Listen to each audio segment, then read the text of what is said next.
Hello students, welcome to the class 11 physics.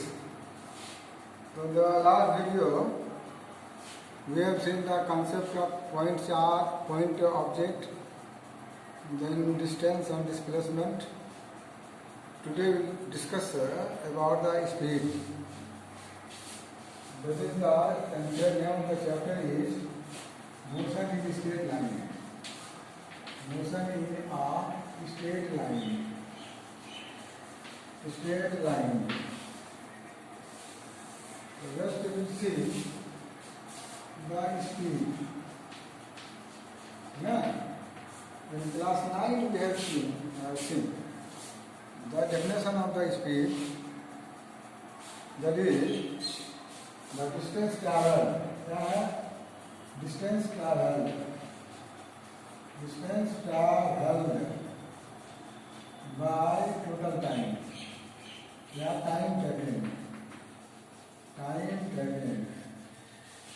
और we can say, और कह सकते हैं छोटा में the rate of change of position of an object in any direction. Simple definition दे सकते हैं. तो ये स्पीड का कितने प्रकार है, टाइप ऑफ स्पीड. राइट, बात करते हैं यूनिफॉर्म स्पीड. राइट, तो यूनिफॉर्म स्पीड क्या है? हमने distance cover, equal distance covered in equal interval of time. This is the uniform speed, and the graph will be like this. The distance time graph, xt graph, will be like this. Uniform speed. Then the non-uniform speed.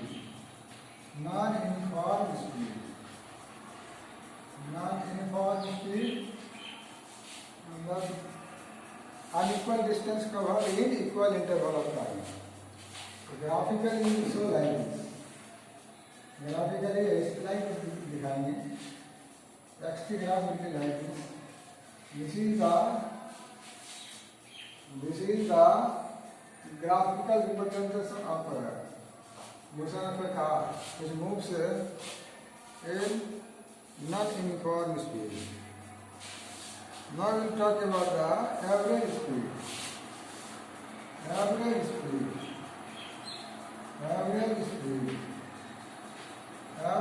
क्या है?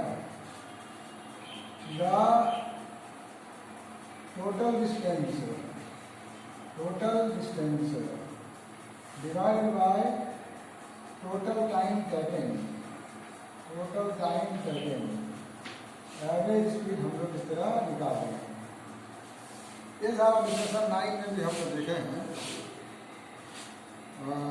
Average speed निकाला जाता है variable speed का. जैसे कोई object start किया 0 speed से, स्टार्टिंग में 0 है, बढ़ते 20 हो गया, फिर जो है 20 में चलते रहा, फिर घट के 15 हो गया. तो उस समय जो है एवरेज की बात करेंगे. When the speed is variable, then we will talk about the average speed. Right. Now, average speed का एक हम लोग प्रॉब्लम देखते हैं. We will see a problem of average speed.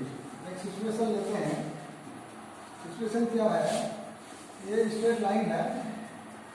यहाँ से S1 डिस्टेंस पहुँच के यहाँ आया t टाइम में, और इसका स्पीड यहाँ पर u है. फिर अगला गैप में स्पीड इसका v है, डिस्टेंस ट्रैवल का s2 टाइम लगा होगा कितना t1. तो टोटल डिस्टेंस कितना है इसमें? टोटल डिस्टेंस बराबर हो गया s1 प्लस s2, और टोटल टाइम क्या हुआ? टोटल टाइम कितना हो गया? ये t1 प्लस t2. तो एवरेज स्पीड को बी से दिखा दें, बी एवरेज. बराबर S1 plus S2 divided by T1 plus T2। What you see, अगर ये U वेलोसिटी है, S1 डिस्टेंस है, तो T1 कितना होगा, T1 T2। तो T1 बराबर निकालेंगे स्पीड बराबर डिस्टेंस बाय टाइम, तो ये S1 बटे हो जाएगा U। सिमिलरली T2 जो है वो S2 बाई क्या हो जाएगा, V। यहाँ पर सारा वैल्यू पुट करो, S1 रहने दो, S2 रहने दो, डिवाइडेड बाय T1 के बदले क्या रखेंगे, S1 बाई U प्लस क्या रखेंगे, S2 बाई V रखेंगे। ये एवरेज स्पीड आ जाएगा। लेकिन अगर ऐसा हो कि distance travel by the moving object is equal, first lot में भी एस डिस्टेंस गया, दूसरे लॉट में भी एस डिस्टेंस गया, लेकिन स्पीड अलग अलग है ना, तब क्या होगा, ये वैसा हो S1 बराबर S2 बराबर S से मान लिया उतना है, तब ये एवरेज स्पीड इसका कितना होगा, S1 तो S प्लस S हो गया, और यहाँ पर S बाई U प्लस कितना S बाई V 2S है, और इसमें से कॉमन आएगा तो S कॉमन आएगा, 1 बाई U प्लस 1 बाई कितना हो जाएगा V, यानी एवरेज स्पीड बराबर एस एस कैंसिल हो गया, तो 2 बाई एलसीएम ले लेंगे कितना हो जाएगा U2, ये V प्लस U बराबर कितना लिखेंगे, ये हो जाएगा ट्वाइस UV बाई हो जाएगा U प्लस V, तो V एवरेज बराबर ट्वाइस UV बाई क्या हो जाएगा U प्लस V, लाइक इस निकाल लेंगे दोनों का प्रोडक्ट। और ये जो है ये बनेगा क्या, अगर जो है जैसे मैथमेटिक्स में पढ़े हैं अर्थमेटिक प्रोग्रेशन, 10 लेवल में अर्थमेटिक प्रोग्रेशन है, ज्योमेट्रिकल प्रोग्रेशन है, शायद हार्मोनिक प्रोग्रेशन है या नहीं, आई डोंट नो। उसके बाद अर्थमेटिक मीन, ए और बी और दो ऑब्जेक्ट है तो उसका अर्थमेटिक मीन कितना होगा, ए प्लस बी बाई 2।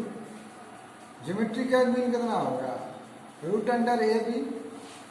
लेकिन ए और बी अगर हार्मोनिक प्रोग्रेशन में होगा तो उसका यू और बी होगा, तो ये हो जाएगा क्या, ये हो जाएगा हार्मोनिक मीन हो जाएगा, है ना, हार्मोनिक मीन। तो एक और सिचुएशन लेते हैं, सिचुएशन ऐसा है कि एक डिस्टेंस है, क्वेश्चन डिस्टेंस ये है लाइक दिस, इसका टोटल डिस्टेंस मान लो x है, इसका 1/3 पार्ट मतलब x3 पार्ट चलता है u वेलोसिटी से, अगला x3 बाई 2 1/3 पार्ट चलता है v वेलोसिटी से, अगला 1/3 पार्ट चलता है कितना w वेलोसिटी से। अलग अलग पार्ट में वेलोसिटी डिफरेंट है, इसका एवरेज वेलोसिटी कितना आएगा, है ना, यहाँ कम होगा, कम एवरेज कैसे आएगा, तो एवरेज v एवरेज बराबर क्या होता है, टोटल डिस्टेंस, टोटल डिस्टेंस कितना है x है, बाय क्या हो गया टोटल टाइम टेकन, इस पीरियड में कितना टाइम लगेगा, तो ये t1 प्लस कितना t2 प्लस क्या हो जाएगा, प्लस हो जाएगा t3। अब देखो t1 बराबर क्या होगा, distance by x by 3 by कितना ही होगा, बराबर x बाई 3 ऐसा कर लेंगे। इसी तरह टाइम t2 क्या होगा, x बाई 3 भी होगा, t3 कितना होगा, x बाई 3 w होगा। ये सारा वैल्यू यहाँ पुट कर देंगे, x तो वहाँ ही है, ये हो गया x by 3v plus x by 3v plus x by क्या हो जाएगा 3w होगा। इसको एलसीएम फैलसीएम लेंगे, x कॉमन, x तो ऊपर आइए, नीचे में कॉमन क्या आएगा, x बाई 3 कॉमन आ जाएगा, x कॉमन लेंगे 1 by 3 u plus 1 by 3 v plus 1 by 3 omega, ऐसा लिखेंगे। इसको सॉल्व करते हैं, while we solve this what will happen, क्या होगा? ये एवरेज वेलोसिटी बराबर सब का एलसीएम कितना आ जाएगा 3u/v/w। पूरा ऊपर में कितना बचा 1 बचा 1, क्योंकि ये वाला या 3 वाला कैंसिल हो जाएगा। 3u/v इस जगह पर क्या होगा 3u है कैंसिल हो गया, तो हो गया कितना v/w प्लस अगला में हो जाएगा u/w प्लस अगला में हो जाएगा क्या u/v। ये क्रॉस मल्टीप्लाई बाय इनवर्स होगा 3u/v/w bye u/w plus v/w plus u/v। इधर निकालेंगे ना, एवरेज वेलोसिटी आ जाएगा। It's okay. तो just you see the next one is instantaneous speed. क्या है? Instantaneous speed. स्पीड की बात कर रहे हैं। Speed is a scalar quantity because it has a magnitude no direction. पहले बोला rate of change of position of an object in any direction is called speed. अब देखेंगे इंस्टांटेनियस स्पीड। इंस्टांट मतलब हो गया उसी क्षण का, right. Instant means in the particular instant निकालेंगे। तो speed of an object at any particular instant of time और a particular point if it's और फिर से journey of path called instantaneous speed. तो देखो एक स्ट्रेट लाइन पाथ है, ये ओरिजिन है। इनिशियली पार्टिकल यहाँ है p1 पर, यहाँ से यहाँ दूरी कितना x1 है, और कुछ समय के बाद ये आ गया p2 पर, तो दूरी बन गया कितना x2, और टाइम कितना इसमें लगा t1 टाइम, इसमें t2 टाइम। तो एवरेज स्पीड कितना होगा? एवरेज स्पीड बराबर x2 minus x1 distance travel, यहाँ से यहाँ पर डिस्टेंस ट्रैवल होगा, बढ़ जाएगा t2 माइनस t1। तो ये चेंज है, चेंज को लिखते हैं डेल्टा x में change x2 minus x1, t2 minus t1 मतलब टाइम में चेंज। ये होगा फॉर्मूला क्या v एवरेज का, ये फॉर्मूला। अगर ये इंटरवल को, जो इंटरवल है छोटा करते जाएंगे, इंटरवल को छोटा करेंगे तो ये डिस्प्लेसमेंट डिस्टेंस कितना होगा छोटा होगा, मतलब ये डेल्टा x हो जाएगा। टाइम इंटरवल कितना होगा डेल्टा t होगा। तो इसके लिए हम लोग क्या करें, what will do see the limiting value of average speed. क्या है ना, लिमिटिंग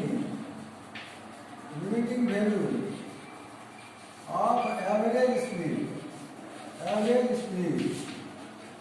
is called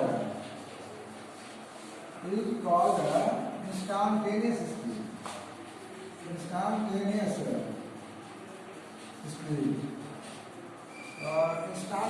स्पीड जो है वो कितना होगा, तो हो जाएगा v बराबर limiting value of average speed. यहाँ limit delta x delta t बराबर 0, डेल्टा x बदला होगा डेल्टा t होगा। कितना को लिखा जाता है, कितना को लिखा जाता है, क्या लिखा जाता है ना, इसको लिखते हैं कितना dx बाय कितना dt, मतलब rate of change of position at particular point is called instantaneous speed. Speed का प्रॉपर्टी है ये स्केलर क्वांटिटी है, यूनिट मीटर पर सेकंड है, ये भी नेगेटिव और पॉजिटिव है ना, ऐसा हो सकता है। Now let us see the, अब हम लोग देखेंगे velocity. Now you see the velocity, right. तो वेलोसिटी क्या है, स्पीड ही है। है ना। वेलोसिटी क्या है, ये स्पीड है ऑफ ऑब्जेक्ट कब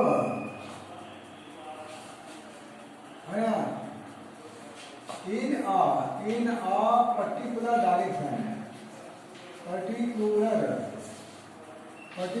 डायरेक्शन में जब होगा तो क्या कहेगा, स्पीड नहीं रहेगा, स्पीड वो वेलोसिटी बन जाएगा। सिमिलरली जो है यूनिफॉर्म वेलोसिटी की बात करते हैं, non uniform velocity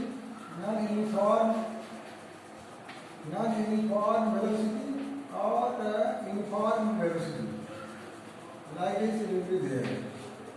similarly average velocity की बात करेंगे, जो फार्मूला उसमें इसमें मिलेगा, एवरेज वेलोसिटी यानी वी एवरेज। और बात करेंगे इंस्टेंटेनियस वेलोसिटी, इंस्टेंटेनियस वेलोसिटी की बात करेंगे। So if the body is moving in a particular direction, same direction, then speed and velocity is even same. हाँ, अब जो है बात करेंगे हम लोग एक्सेलरेशन का। क्लास 9 में भी हम लोग पढ़े हैं, तो अभी जो निकला है इंस्टेंटेनियस वेलोसिटी v बराबर dx/dt। ये जो है मैथमेटिकल टूल्स में पढ़े हैं। This is the rate of change of x with respect to time है। ये क्या है, rate of change of position है ना, विथ रिस्पेक्ट टू क्या लिखेंगे, टाइम के रिस्पेक्ट में ये होगा। वेलोसिटी में भी पॉजिटिव में भी negative and non zero also. तो इंस्टेंटेनियस स्पीड या वेलोसिटी को नापने के लिए एक यंत्र है, उस यंत्र का नाम है speedometer. This is the speedometer. Speedometer is a device which measure the instantaneous velocity। ये ऐसा है। अब जो है बात करेंगे जिसका एक्सेलरेशन का। एक्सेलरेशन क्या है, rate of change of velocity with respect to क्या हो गया, टाइम हो जाएगा। एक्सेलरेशन इक्वल टू एक्सेलरेशन का भी टाइम है। Uniform acceleration, non uniform acceleration सीखते हैं। और यूनिफॉर्म एक्सेलरेशन के लिए जो वेलोसिटी टाइम ग्राफ है वो क्या होगा, स्ट्रेट लाइन होगा। मतलब ए बराबर क्या हो गया, कांस्टेंट। अगर जो है मोशन पहले बढ़ा फिर घट गया, ऐसे हो गया, देखिए बढ़ते जा रहा है, यहाँ में कांस्टेंट हो गया। तो दिस इज कॉल्ड वाटर। ये कहलाता है क्या है, non uniform velocity. Non uniform velocity name of this one, right. तो एक चीज और देखेंगे हम लोग, जैसे एक्सेलरेशन बराबर change in velocity. Change in क्या है, वेलोसिटी डिवाइडेड बाय क्या होगा, तो चेंज होने में कितना टाइम लगेगा, टाइम कैसे की बात करेंगे। चेंज ऑफ पोजीशन करते हैं x2 माइनस कितना है, x1 डिवाइडेड बाय क्या होगा, t2 माइनस t1। इस चेंज को छोटा सा चेंज को दिखाते हैं किससे, डेल्टा x से। मतलब ये क्या हो गया, डेल्टा। अब इसका लेंगे लिमिटिंग लेंगे। एक्सेलरेशन बराबर हो जाएगा limit delta t tends to 0, delta x by क्या होगा, डेल्टा t होगा। x करेगा v होगा। इसको हम लोग पढ़ेंगे कितना से, dv बाई क्या पढ़ेंगे, dt पढ़ेंगे। यानी एक्सेलरेशन ये बराबर हो गया dv बाई dt, राइट। इसका और तंगी से बढ़ेगा, उसको बढ़ाते हैं, बढ़ा के देखते हैं। हाँ, यहाँ देखो ये फर्स्ट डेरिवेटिव ऑफ v है, वेलोसिटी है। एक्सेलरेशन बराबर है d बाई dt, और यहाँ पर v का वैल्यू कितना है, dx बाई dt है। और कोई कुछ नहीं है। इसको डिफरेंशिएट करेंगे, डी तो कॉमन आ जाएगा, डी कॉमन आ जाएगा, ए इंटू एक्स है, ए इंटू एक्स क्या करना, डी टू एक्स वाई की टी स्क्वायर डबल डिफरेंशिएट हो रहा है, इसलिए डी लगा, ये डबल डिफरेंशिएट करना गया, ये डी एक्सेलरेशन बराबर what is there, there is D square, Y क्या हो जाएगा, ये हम लोग देखेंगे और कुछ प्रॉब्लम वगैरह है उसको करके लाना है, करोगे। जैसे एग्जाम्पल नंबर 3.2 पेज नंबर 45, उसमें क्वेश्चन दिया हुआ है और वेरिएबल एक्स का वैल्यू दिया हुआ है, उसमें जो है निकालना है, एवरेज वेलोसिटी करना होगा, हाँ ये क्वेश्चन करना है।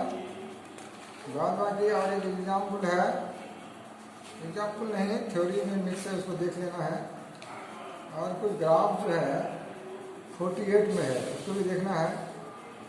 तो tomorrow will see the kinematic equation for uniformly accelerated motion, kinematic equation निकालेंगे अगले वीडियो में। Okay, thank you.